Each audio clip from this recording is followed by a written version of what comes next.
Hello guys, मैं Ajay Kumar ET classes में आपका तहे दिल से स्वागत करता हूँ गाइज।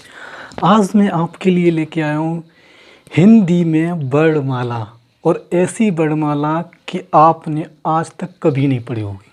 और मैं आपको इस तरीके से सिखाऊंगा कि जो भी आपकी यूपी पुलिस और यूपी एसआई में वर्णमाला से 4 क्वेश्चन स्पेशल आते हैं, वो आप बेस्ट तरीके से सॉल्व कर सकते हैं गाइस।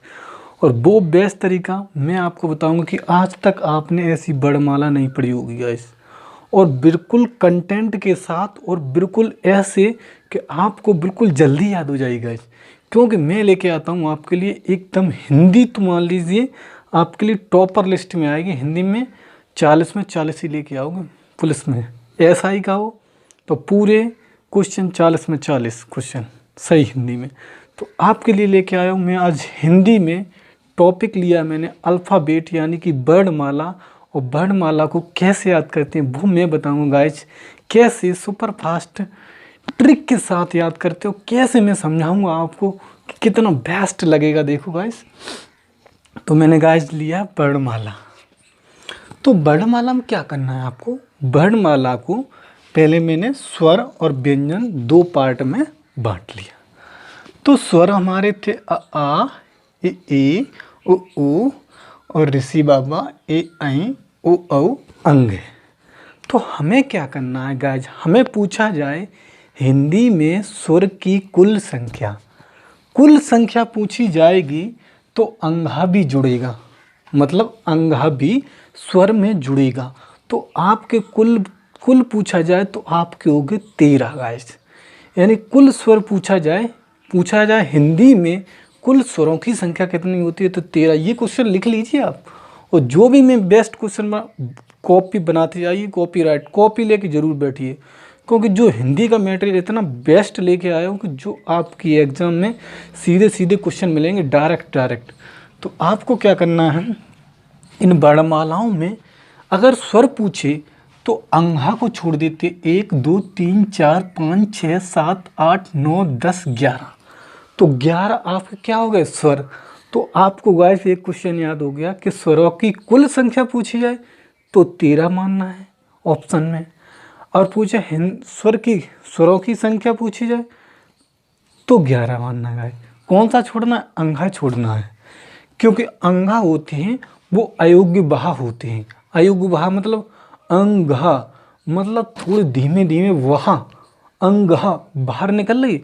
तो ऐसे तो में याद पूछा जाएगा क्वेश्चन। दूसरा क्वेश्चन गाया जाए, अंगा कौन से होते, अयोग्य बहा वर्ड। कैसे, अंगा आवाज़ निकल रही गाएंगे तो अंगा आवाज़ निकल रही, तो अंगा अंगा अंगा अंगा। तो आपको याद हो गए अंगा क्या है, अयोग्य बा, मतलब अंदर से आवाज़ बाहर की तरफ निकल रही तो अयोग्य भा कहते हैं ना, अंदर से आवाज़ जो बाहर की तरफ निकल रही है तो अयोग्य भा हो गए। और पूछिए ए ऐ, इसमें एक फैक्ट और है, ए ऐ। तो ए ऐ, ए तुम्हारा कंठ बोला, ऐ तो तालु बोला, तो इसलिए हो गया कंठ तालब। ए मतलब कंठ बोला, और ऐ तो ए ऐ बोला तालब, तो इसे बोलते हैं कंठ तालब। क्वेश्चन आपका फैक्ट में लिखा है, लूसेंट की आप बुक उठा लीजिए, लूसेंट की कोई भी बुक उठा लीजिए, लूसेंट की हो, अदर राइटर की हो, अगर आपको क्वेश्चन ना मिले तो गाइज मेरा भी नाम नहीं। तो ऐसे क्वेश्चन ए ऐ, तो आपको याद होगा ए कंठ से बोला, ऐ तालव्य, तो कंठ तालव्य हो गया। तो क्वेश्चन आप लिखते जाइए। मैंने पहला क्वेश्चन बताया कि स्वर की संख्या तो 11, कुल स्वर की संख्या तो 13। अंगा को नहीं जोड़ा जाता तो अंगा क्या होते, अयोग्य बहा, क्योंकि अंगा तो अंगा पढ़ेंगे तो अयोग्य भा, मतलब अंदर से आवाज़ बाहर की तरफ निकलती है तो अयोग्य भा। अब पूछा है ए ऐ, तो ए ऐ पहले कंठ बोला फिर तालु बोला, तो ए ऐ क्या हो गया, कंठ तालव्य हो गया गाइस। तो आपको मैंने जो क्वेश्चन बताए हैं 4, तो ये आपको बहुत अच्छी तरीके से याद हो गए हों। अब गाइस चलते हैं व्यंजन की तरफ। तो व्यंजनों में क्या होता है, अगर पूछा जाए व्यंजनों की संख्या कितनी होती है तो 33। व्यंजनों की संख्या कितनी होती है, 33 होती है। और कुल पूछी जाए तो 35 होती है। उसमें गाइस अड़ा और या, ये दो छोड़े जाते हैं जो दुगुड़ व्यंजन होते हैं। दुगुड़ व्यंजन की ट्रिक हम आपको बताएंगे। अड़ा, ये बिंदी जहाँ दो दिख जाए समझ लेना दुगुड़ व्यंजन। क्वेश्चन क्लियर हुआ? मैंने आपको बताया कि आपको वर्णमाला ऐसी पढ़ाएंगे कि आज तक किसी ने नहीं पढ़ाई होगी वर्णमाला, इतना दावा करता हूँ।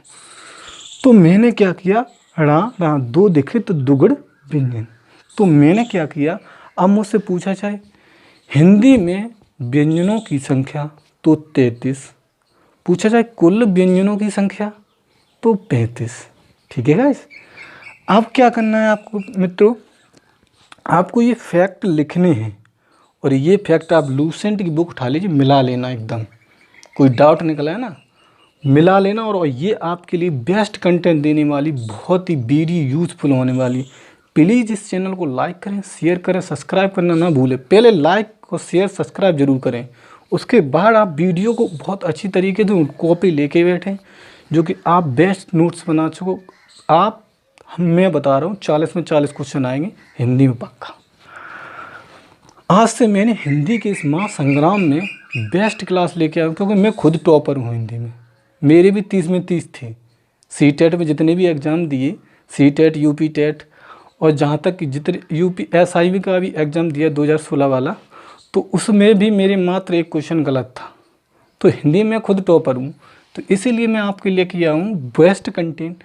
आप कैसे याद कर सकते। अब आइए व्यंजनों की, मैंने बात की थी, तो मैंने जब व्यंजनों की बात की तो व्यंजनों की कुल संख्या पूछी जाए तो 35, और वैसे संख्या पूछे व्यंजनों की संख्या बताई जाए तो 33। अब आते हैं व्यंजन की ओर। जैसे मेरा का वर्ग में आता है का, खा, ग, घ, का, खा, ग, घ, ड़। तो मैंने बोला का, ख, ग, घ, तो मेरे जो कंठ से आवाज़ आ रही, तो इसे बोलते कंठ, कंठ वर्ग या कंठ व्यंजन। ठीक है, कंठ वर्ग या कंठ व्यंजन। आपको पूछा जाएगा, इसमें से कोई ऑप्शन दे देगा, का, खा दे दिया, उसने पूछा कौन सा वर्ग है, तो कौन सा वर्ग है, कंठ व्यंजन है। क्योंकि जो का वर्ग है वो पूरा होता है कंठ व्यंजन, जो कंठ से बोला जाता है, का, ख, ग, घ, ड़। तो ये हो गया आपका कंठ व्यंजन गाइस। तो आप क्या करेंगे गाइस, बस मेरी ट्रिक को देखते जाइए और मैं कैसे बोलता हूँ उसका प्रयोग करना जाके, तब आप कहोगे कि हाँ सर, आपने बहुत ही बेस्ट तरीके से वर्णमाला समझाई और आपने बहुत बेस्ट कंटेंट दिया सर। तो आप क्या करेंगे, कंठ वर्ग के याद कर लेंगे, का, ख, ग, घ, ड़। तो ये आपके हो गए कंठ वर्ग। अगर ऑप्शन में कोई भी, अभी मैं आपको प्रैक्टिस करवाऊँगा गाइस, जब प्रैक्टिस करवाऊँगा एकदम ज़बरदस्त तरीके से, आप कहोगे कि वर्णमाला मेरा क्वेश्चन आज तक कभी गलत नहीं हुआ। तो क, ख, ग, घ, ड़, तो ये मैंने बोला कंठ से, तो ये कंठ वर्ग हो गया, कंठ वर्ग हो गया। इसमें से कोई ऑप्शन आ सकता है, कंठ वर्ग पूछ सकता है। ठीक है भाई, अब लेता हूँ मैं दूसरा चा वर्ग, च, छ, ज, झ, चूली वालेंगे। तो च, छ, ज, झ, तो मेरी जीभ जो है तालू से छू रही है, जीभ है चा, छा, जा, झा, तो ये तालू से छू रही, तो इसे बोलते हैं तालव्य वर्ग, यानी कि चा तालव्य, चा, चा, तो तालू से लग रहा है तो चा तालव्य।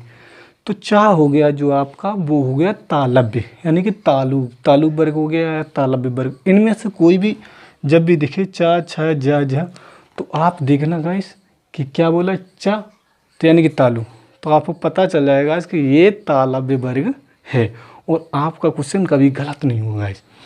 तो इससे आपको याद हो गया होगा तालव्य वर्ग कैसे होता है।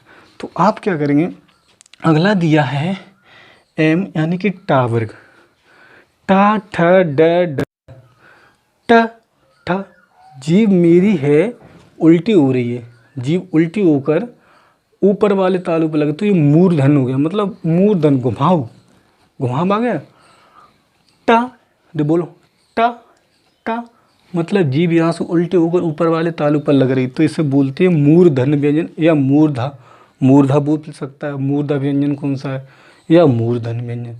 तो आपको याद हो जाएगा ट, ठ, ड, ढ, तो ये हो गया आपके मूर्धन व्यंजन। आपको बेस्ट एकदम मैं तरीका बता रहा हूँ, जो आप खुद ना प्रैक्टिकल करके देखो वो सबसे बेस्ट होता है, क्योंकि जो भी सेल्फ स्टडी खुद की होती है ना वो सबसे बेस्ट हमें मोटिवेशन देती है और हमें यह प्रेरित करती है कि मैं आगे की ओर अग्रसर हूँ।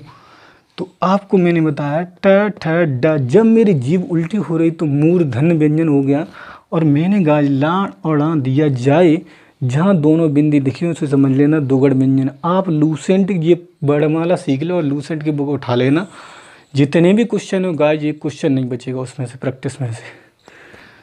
आप लूसेंट की बुक उठा के देखना और फिर अपने आप से प्रैक्टिस करना और इस वीडियो को बार बार देखना और ये आपको दे के जाएगी पूरे जितने भी क्वेश्चन 3 या 4 क्वेश्चन बनते वो आपको दे के जाएंगे।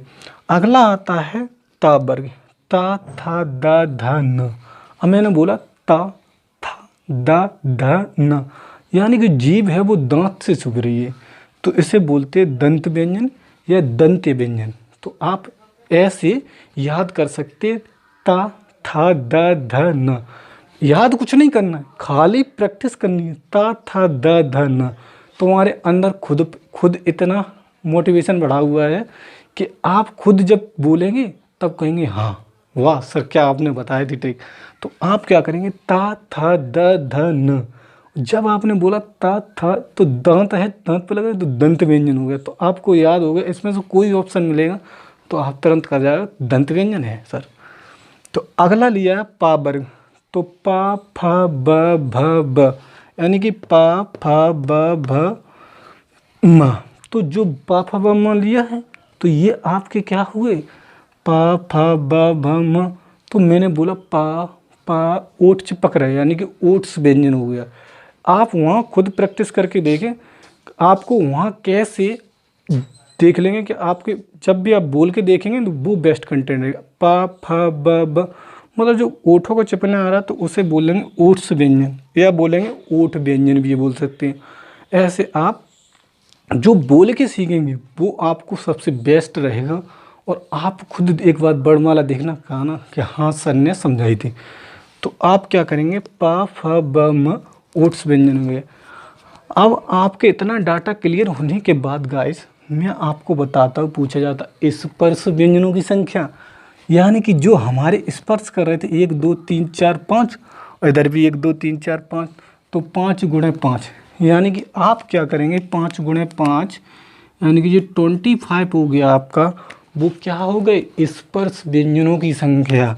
आपको पूछे स्पर्श व्यंजनों की संख्या कितनी है तो 25।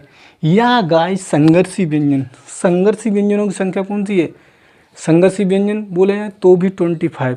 तो आप 25 इस तरीके से आप बेस्ट कर सकते हैं। तो यानी कि स्पर्श व्यंजन या संघर्षी व्यंजन आपको सबसे बेस्ट देखे जाएगा कंटेंट। अब आप क्या करेंगे स्पर्शी व्यंजन, अब आपको पूछा जाएगा, अब मैं आपको बताता हूँ देखो KTM 2, तो यार का वर्ग में आ जाए तो कंठ व्यंजन हो गया आपका क ख ग घ ड़। मैंने आपको बोल के भी बताया क ख ग, मेरे कंठ में लग रहा है तो ये हो गया कंठ, यानी इसे याद कर लेना के से। ठीक है गाइस। अगला है टी चा छा ज झ चूली बलिंग, तो ये तालू से लग रहे हैं तो इसे बोलेंगे टी, मैंने मान लिया।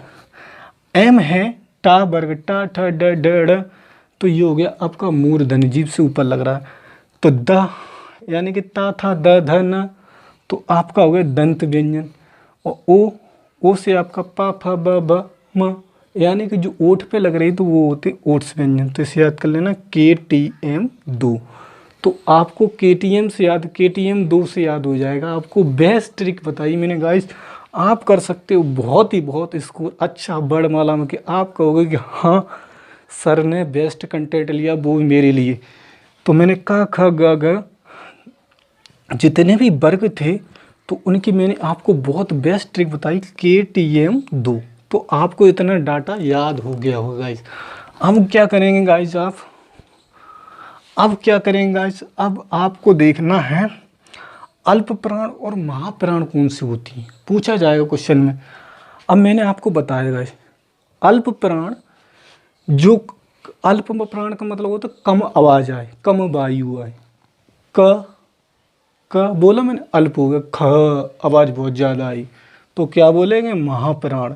ग तो कम आवाज़ आई गाइस, तो अल्प हो गया। घ बहुत तेज आवाज़ आई, यानी घा क्या हो गया, महाप्राण हो गया। डा कितना हो गया, अल्प प्राण हो गया। तो ऐसे आप याद कर लेंगे कि 1 वर्ग में और 3 वर्ग में और 5 वर्ग में वो क्या आते हैं, अल्प प्राण आते हैं।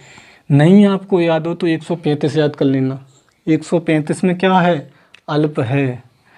और आपका जो है 24 में क्या है, महाप्राण है। तो आप कहीं भी ट्रिक लिख लेना, 135 में अल्प है और 24 में महा है। 24 में महा है, या महादेव याद कर लेना, 24 महादेव। तो महा है, 135 में अल्प है। तो 1 और 3 यानी कि पहला वर्ग, तीसरा वर्ग और 5वां वर्ग में कैसे है, अल्प अल्प बोलते हैं हम। और दूसरा और चौथा में क्या है, महा है, मतलब बहुत तेज आवाज़ निकलती है। खा खा खा, तो आवाज़ बहुत तेज आ रही है, यानी कि महाप्राण हो गया। अक्का तो अल्प हो गया। तो आप ऐसे याद कर सकते, अल्प प्राण और महाप्राण। तो गाइस इतना भी जो मैंने बताया है वो आप बेस्ट लिखते जाइए और इसे पूरी बनाना। अब मैंने लिखा है घोष कौन से व्यंजन, अघोष और घोष व्यंजन कौन से होते हैं। तो अघोष व्यंजन जो होते हैं वो पहला दूसरा। अब आप याद कर लेंगे 12, यानी कि पहला वर्ग और दूसरा वर्ग जो होते हैं अघोष होते हैं, अघोष। ठीक है, पहला और दूसरा क्या होते, अघोष होते गाइस। और तीसरा और चौथा और 5वां होते हैं सघोष या घोष व्यंजन। ठीक है गाइस, ये आप कंटेंट लिख लेना 345 और यहाँ याद कर लेना 12। 12 में क्या है, अघोष है, और 345 में सघोष और घोष है। ठीक है, तो गाइस इतना आपका कंटेंट हुआ क्लियर। अब बढ़ते आगे की ओर। अब मैंने लिखा अंतस्थ व्यंजन, तो या रा लब, या र लब। तो इसे आप याद करने के लिए या र लब ऐसे याद करना, यार लब। तो यार लब तो कौन था, वो अंतस्थ व्यंजन, मतलब अंदर से आवाज़ निकलती है, या र लब। तो ये हो गया अंतस्थ से जो अंदर से आवाज़ निकली है, तो वो होते 4 गाइस। पूछा जाएगा अंतस्थ व्यंजनों की संख्या कितनी होती है गाइस, 4। कौन से होते हैं, यार लब हो गया यार, यार लब अंतस्थ व्यंजन। ऊष्म व्यंजन कौन थे, तो ऊष्म व्यंजन में जहाँ सा दिखने लगे सो समझ लेना ऊष्म, सहारा है, सीटी वाला सा, पेट फटा सराता वाला सा, हल्का हा। तो ये आपके क्या हो गए, ऊष्म व्यंजन हो गए गाइस। अब पूछते हैं संयुक्त व्यंजन, तो छ छेद तर्ज्ञ और स्रा, ये आपके होते हैं संयुक्त व्यंजन। और संयुक्त व्यंजन कैसे लिखते हैं, काक से, हलंत से और सा से बनता है। ये त्रा से बनता है और बनता है रा से। ये जा का हलंत और चुली वालेंगे, ये सा से और रा से। ये भी ऑप्शन में गाइस आपको पूछ सकता है, ये पूछेगा आपको, ये गाइस पूछेगा आपको, ये दे देगा कि कौन सा व्यंजन किससे बनता है। तो आप याद कर लेंगे क सा, या पूछे छा किस वर्ग के अंतर्गत आता है, तो का वर्ग के अंतर्गत, का के स्थान पर आता है, त्रा और स्रा। तो आपको इतना याद हो गया। अब मैंने कंटेंट बताया कि स्वरों की संख्या कुल कितनी होती है, 11। कुल संख्या कितनी होती है, 13। और वैसे स्वर पूछे जाए तो 11। व्यंजनों की संख्या 33, कुल पूछी जाए तो 35। हिंदी में मूलतः वर्णों की संख्या तो 52, यानी कि जो अक्षर होते हैं वो कितने होते हैं, 52 होते हैं। और ये और याद कर लेना, यार, यार अर्ध हो गया, बोलते नहीं यार, अर्ध स्वर होते हैं जी। यार जो बोली जाती है आ या, मतलब आधे आवाज आ पाई, यानी कि आधा स्वर हो गया, तो इसे बोलते हैं अर्ध स्वर, अर्ध स्वर बोलते हैं इसे। तो आप ऐसे कर सकते बेस्ट। मैंने आपको आज एक बार फिर रिपीट कराते हैं। ये आपके जो स्वरों की संख्या होती है कुल वो 11, वो कुल पूछी जाए तो 13, वैसे होती है 11। पूछिए अंघा क्या होता, अयोग्य विवाह, अंघा तो अयोग्य विवाह हो गया। ये अंग क्या होता, कंठ तालब हो गया। ऐसे आप याद कर लोगे KTM 2, तो का वर्ग, तालब वर्ग, का चा ट और पा वर्ग, तो इसे आप कर लोगे। और हाँ गाइज, इसमें एक कंटेंट और पूछा जाता है, ये वाला, ये पूछा जाएगा कि इसे क्या बोलते हैं, तो इसे बोलते हैं नासिक व्यंजन, नासिक व्यंजन, नासिक व्यंजन। यानी कि नासिक व्यंजन का मतलब होता है जो नाक की स्वर बोली जाती है। नाक और मुंह दोनों से बोली जाती है, अनुनासिक स्वर बोली जाती है। अनुनासिक यानी कि ण ना से बोल रहे, चूली वाले ङ ण म न ण। तो जितने भी जो बासे बोले जाते हैं, नाक के स्वर बोले जाते हैं, उन्हें बोलते हैं नासिक व्यंजन। और जब पूछा जाए गाइस, लूसेंट ने पूछा अनुनासिक व्यंजन कौन से, तो जो नाक और मुंह दोनों से बोले जाएं तो वो क्या होते हैं, अनुनासिक व्यंजन। तो गाइस मैंने पार्ट 1 में हिंदी में आपको इतना कंटेंट क्लियर किया, ये आप वीडियो देखना और प्लीज़ इसे लाइक ज़रूर करें, शेयर करें और सब्सक्राइब तो करना भूलें नहीं, क्योंकि आपको मिलेगा नोटिफिकेशन सबसे पहले आपको। और इससे आप वीडियो को बहुत यूज़फुल होने वाली है। गाइस शेयर कर दो, दबा के शेयर कर दो, जितना भी शेयर कर पाओ। देखो कि हाँ कंटेंट किसने दिया है, और ऐसे वर्णमाला हमको याद कराइए कि जो हमें कभी याद नहीं होती थी, और वो मैं हिंदी आज करके आऊँगा। कितनी पूरी में से पूरे 8 क्वेश्चन करके आऊँगा वर्णमाला में से। तो प्लीज़ गाइस मेरे चैनल को लाइक करें, ET क्लासेस को आप, और इस वीडियो को ज़रूर आप देखें, क्योंकि आपका दिमाग कहेगा कि हाँ सर ने वीडियो बनाई। इसी बात में thank you so much guys.